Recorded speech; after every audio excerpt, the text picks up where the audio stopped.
Beautiful people, welcome back to my channel.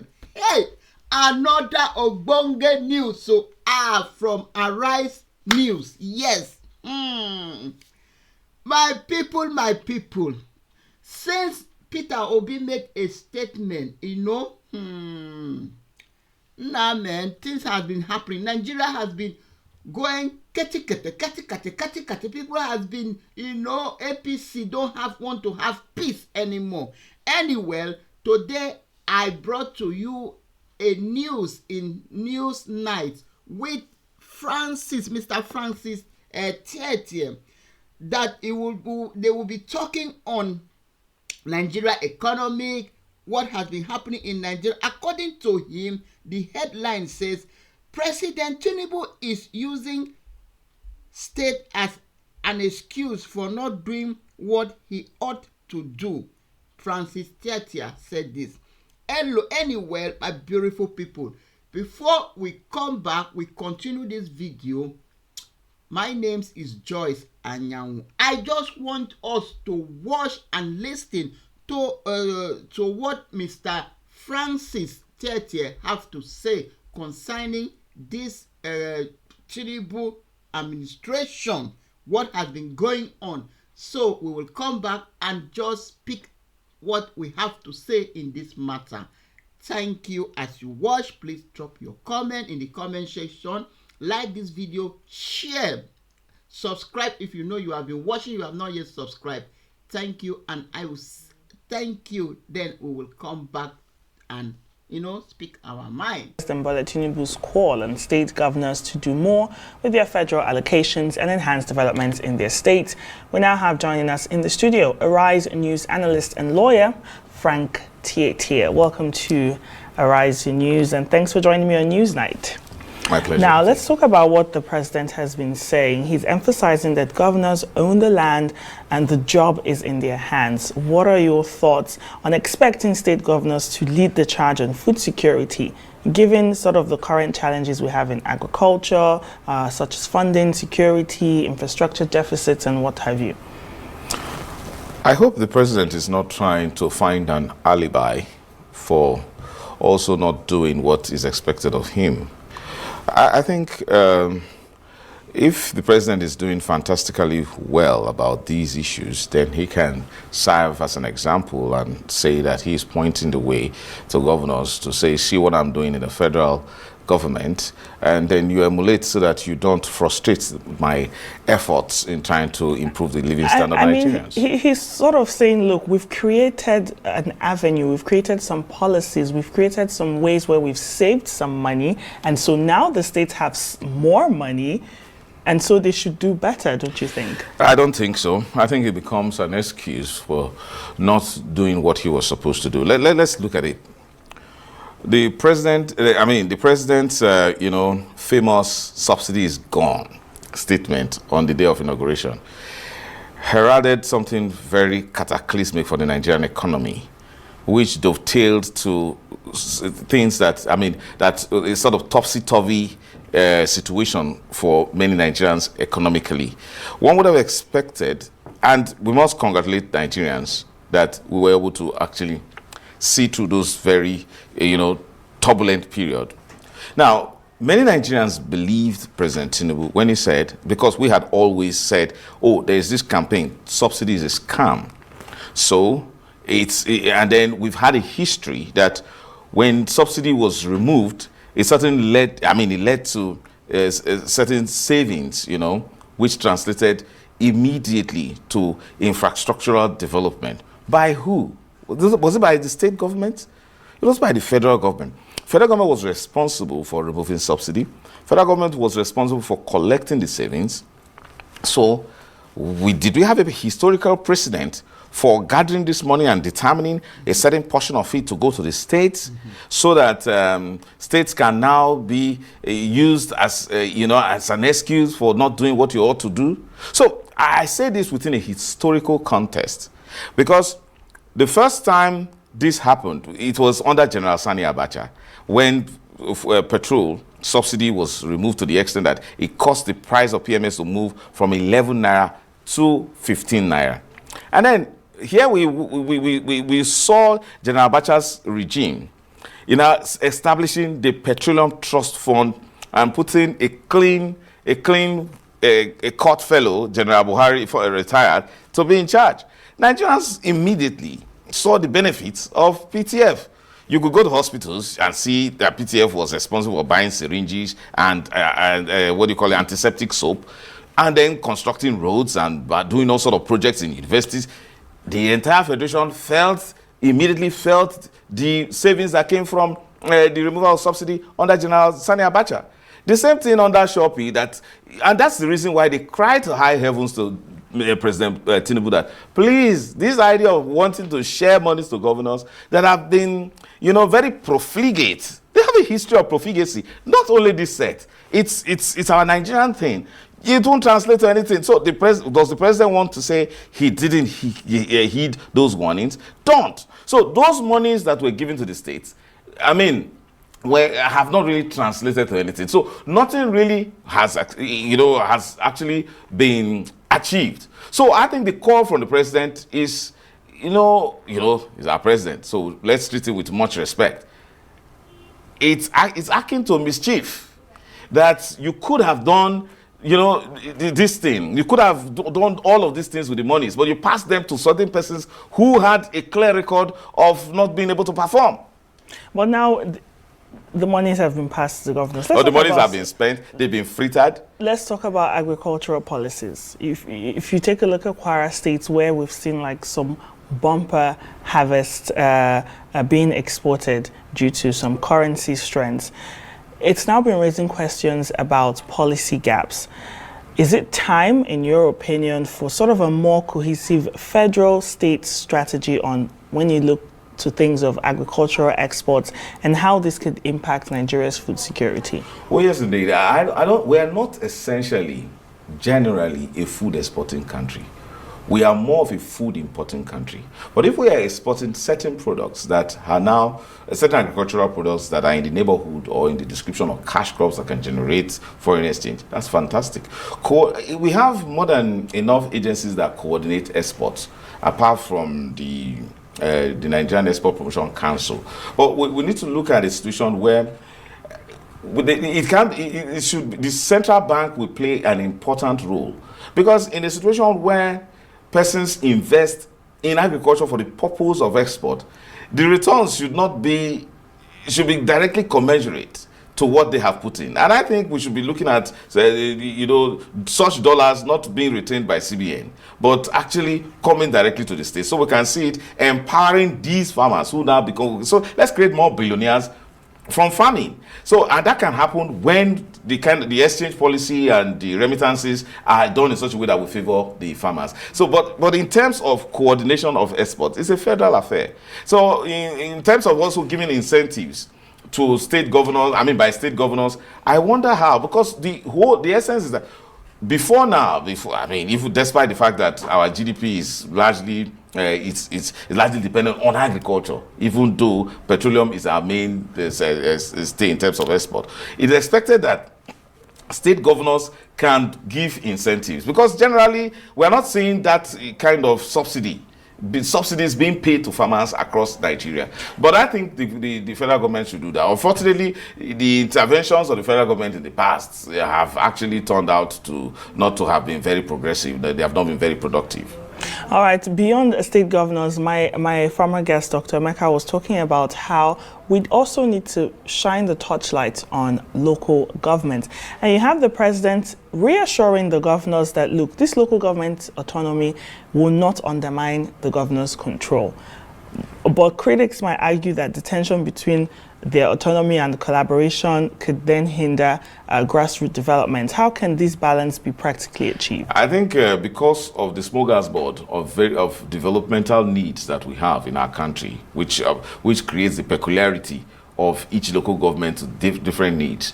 The expectation is that where there is more money for local governments as a result of the direct payments of allocations to them, it is expected that those problems will be immediately tackled. So it's a good development. Local governors really, because of the constitutional clarity of the functions of local government, it's clear that local government are supposed to deal with those things that touch on the people, the markets, the cemeteries, the schools, and all of that, and then building car parks, motor parks, things that really touch on quality of life. And then to a large extent, but in terms of providing security, and then a functional transportation system within a state, I think it would be too much to rely on the local governments to provide that. So in providing, ensuring that trunk B roads and are well maintained across the entire state. So these are issues that the state governors should provide. Unfortunately, should deal with and provide essentially. Unfortunately, it's not the case.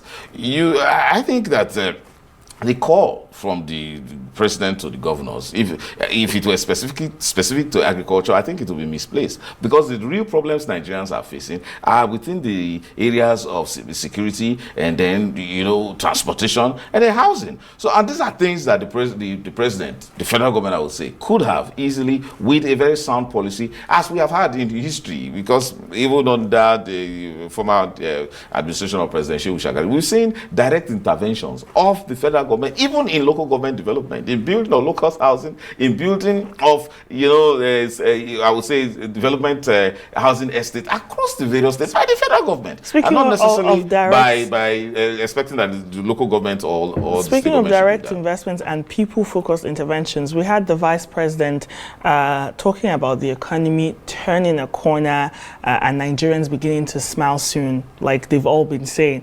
But we still have inflation at an all-time high, structural reforms that are causing pain in the country. Do you share his optimism, or, like you said, is there more need for these immediate people-focused interventions? Oh, yes, indeed. I think that we are missing it, and we're missing it, because one way thought that when the scam of subsidy was stopped by the removal of subsidy, there will be immediate translation to these economic gains. Now investing in areas that will, spur growth, especially in our areas of comparative advantage, particularly in agriculture. We haven't seen that. So we still remain so much of an import. We are a country that imports food.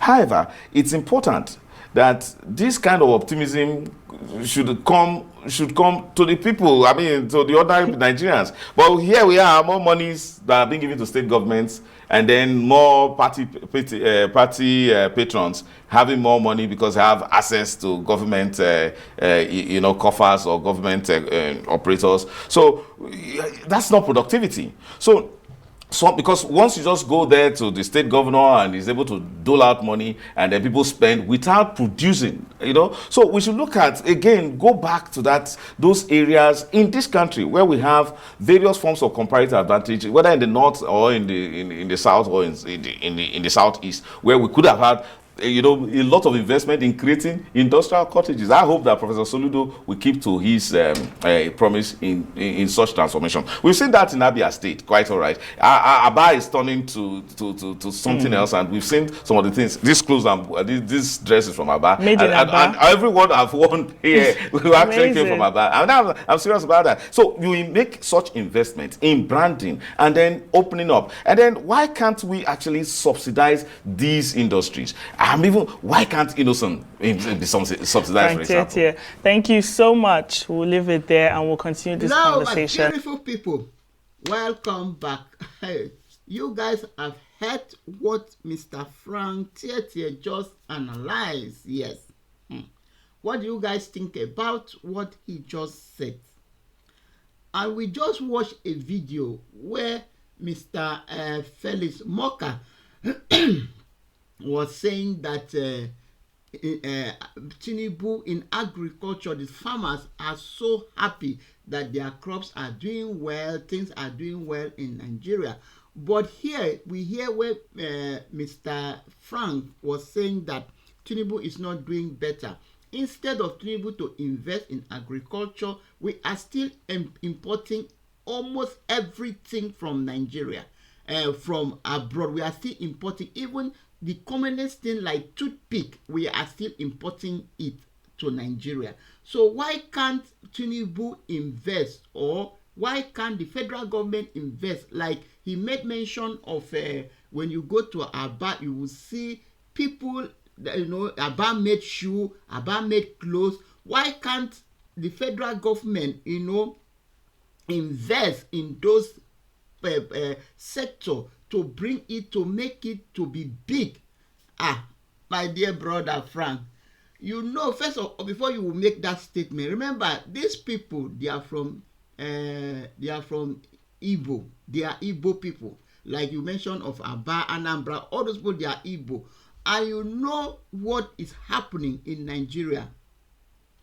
When it comes to Igbos, you know what is happening. So they can never, as far as federal government can never, invest in those kind of things. But you have said a lot, you have said it all, that if instead of them giving allocation to governors, to local government, to that, to this, why can't they use that money to invest in all these people that have this talent, so that many of these things that we have been importing we should have it. And all of us know how much import costs. To import things, all of us know how much it costs. If we can be producing these things in Nigeria, it will be less for us. It will be better for us, because you cannot expect me as an importer to go to China to import things, then I will come and sell it. Even though I will go to China and buy those things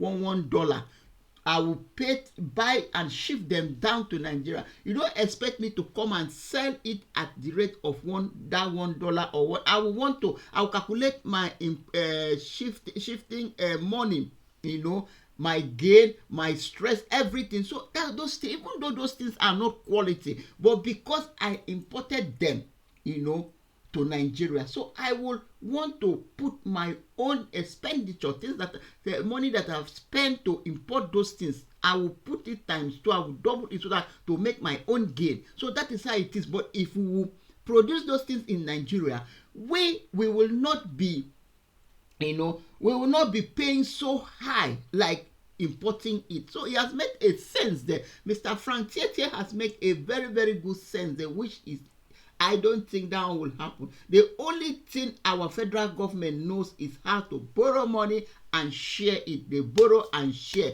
borrow and share. Every day they will say they are doing this, they are doing that. We are not seeing anything anywhere. According to Mr. Moka, that the video I made before this video, he said everything will come. We should just relax. We should just relax, that Tinubu is working, that very soon we will see everything that will come to reality. So, my beautiful people, fuel subsidy, and they said, according to Mr. Frank Tietie, he said, when they remove fuel subsidy, they came out and said, during the period they have removed this fuel subsidy, that they have saved a lot of money, and up till now, nobody has come out to make account of that money, the money they saved. They have not come out to say, this is what we saved. So, okay, this money, we put it here, we did here, we do that, we do that. Nobody has come out. The only thing we always hear, when all this Tinubu, what will I even call themselves? All these Tinubu people, when they come out, APC, when they come out, they will come and say, during the time we remove fuel subsidy, this is how much we have been saving.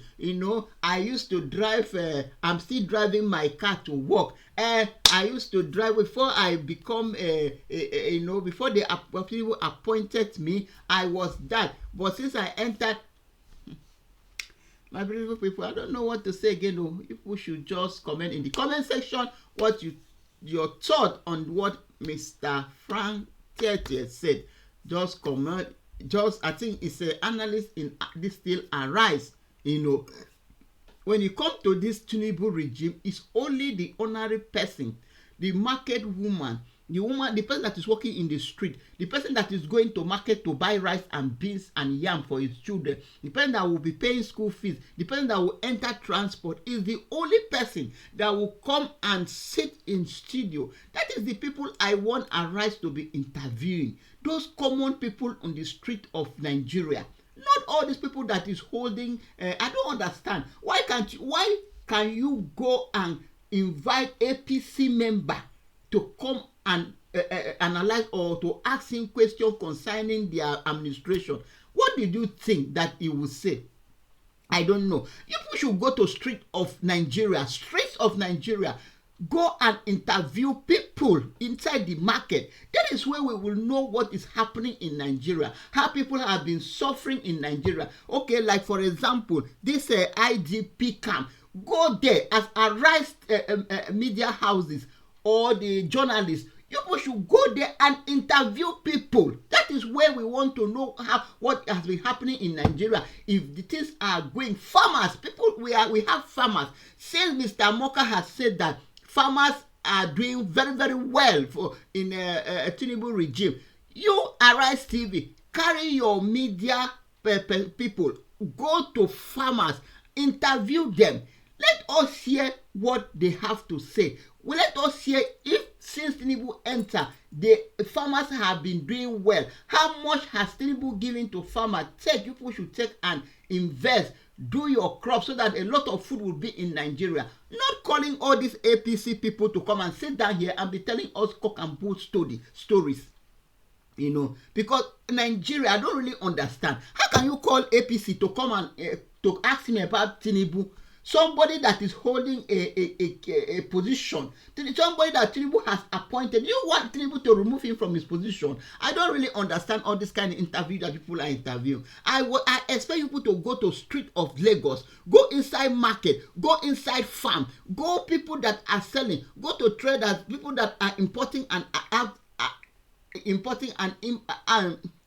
my God, people that are importing, go and meet them, ask them. How is the import market? How is what has been? They would tell us if Nigeria is better, if they are enjoying, if things is good in Nigeria. We will know. Then we will say, okay, Tinubu will start clapping for Tinubu, not inviting APC to come and sit down here and they will come and talk blah blah blah blah blah blah. Person, do you want Tinubu to remove the person or to sack the person?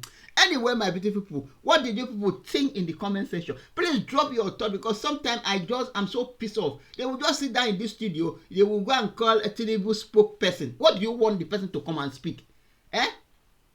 Moka has just said farmers are enjoying agriculture. Tinubu has invested a lot in agriculture. Security is, but look at Mr. Tietie now. He said that we are importing everything.